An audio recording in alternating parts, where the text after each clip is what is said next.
Alrighto, got the engine in today. Um, so yeah, it was probably about 3 hours of prep work and about 2 hours to put it in. Um, Putting it in, the biggest hold up is because I'm on my own. So yeah, obviously it'd be a lot quicker. So I went to all the trouble of getting the crossflow temperature sender off, and as I put it in, I put my head under there and look at me dead. There's the original one. Didn't even see it because the angle I was on the whole time. So it took me a while to find it under there. Now I've got two. So yeah, whatever. It is what it is. No harm having two. So anyway, yeah. So I just did the basics before putting it in. I filled up the oil filter just to make it easier to put in. Yeah, so I've just got the coil to go on, back on, run the fuel line. I got a new one of these coming, the one that the proper metal one, top to bottom. The original car didn't have it; just had rubber. As you can see, yeah, it's all buttoned up nicely. It's come up nice. It's good. Fits in there well. It looks good. The colour works well with the chrome. I think it comes up really nice. Yeah, so plenty of spare room down there, which is good. So yeah, I'm just trying to think what I actually did.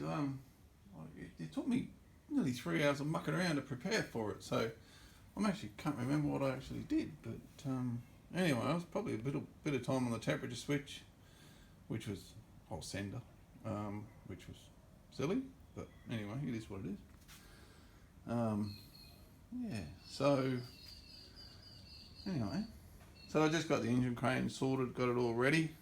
So just to run you through, because I was on my own. So what I did, I just used my little rampy thing there, jacked up the back of the car so she was on as steepest angles I could possibly get it. So she was like that, kicking like that. And it worked great. So I got the engine hoist, and then biggest the front was down here. So it was actually nearly 7-8 inches lower than what it normally would be. So then I could just get the whole engine and just drive it straight in there. So just lifted up the back of the trans and sat her in there nicely. Then I went to town with the shifter cable. So I got that adjusted because it was missing one gear, purely because the way I had it set up, which I didn't know, but now I got it all worked out. So she's shifting really well. So yeah, so there's park, and it feels really nice. One finger up the So that's actually that's got a bit of repairs to do in there yet. The little linkage thing's broken. So, but she's come up great. Look, worked out well. Yeah. So anyway, once I got the linkages, the shifter linkage adjusted, I put the jack underneath and set it on the back of the transmission, and then just moved the engine in a bit, and then jacked it up a bit at the back under the trans, engine in a bit, jacked it up a bit, and it was just nice and steady as I go. So yeah, it was quite good. It went in no dramas. Just the main thing is get it flat and then get the left and right sorted, and then you got to muck around with the mounts. Get the engine mounts in. This side went in straight away, piece of piss. The other side, no, it was a prick. So the bolt went in fine, no worries. The first 3/4 of it went in fine, but the other side of the rubber mount, she just would not go in there. She wouldn't go. So I actually ended up having to drop the jack on the back so that the whole engine weight was all held by the engine crane again, and tilted the whole engine down probably 6-8 inches compared to what it normally would be on the transmission mounts. And that's just happened to line up where the engine bolt was. So, and it just hammered through and away she went. So yeah, that was a pain. That probably killed an hour and a half of my job. So the actual getting the engine in, no dramas, but getting that last little bit of the mount, she was a prick. So I must have been up and down 50 times between here and under the car there. It was not easy. So Yeah, whenever you can, make sure you have two people. Really, it's just easier. It's possible, and I proved that it's possible on your own. But jeez, getting up and down so many times, you really get over that. Everything else is good. So I just did the wiring checks. The alternator's got heaps of room on that wiring. Starter motor, no, it's short. Not enough room on the starter motor wires. That's why, don't know.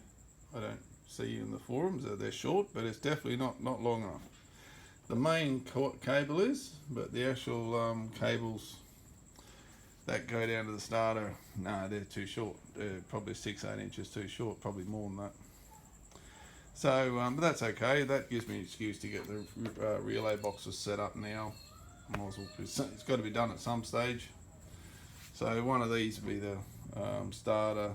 The other one's for the this fog lights, and I think the other one is the condenser fan.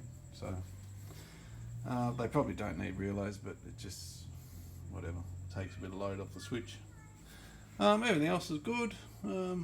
So nothing's in the way, and yeah, I don't know what else to say because like I said, the prep work took me nearly 3 hours. I can't remember what I did. So anyway, yeah. So anyway, I've had it now. I've got to actually have a bit of a look. This side's got plenty of room to put my headers on, but that side, no, the steering box is going to be in the way there. So I'm going to have to do some modifications to them to make them work. So anyway, there you go. That's what it is. So tomorrow morning, I'll just connect everything up, connect up the alternator and starter motor, get the oil pressure, temperature switch. Now I know where it is connected, yeah. Then I'll do chuck some oil in her. Chuck a little bit of oil in the transmission, a little bit in the power steering, just to wet them. Then I'll just I'll get the oil primed and do a compression test on it, just to make sure that the valves are all operating as they should be.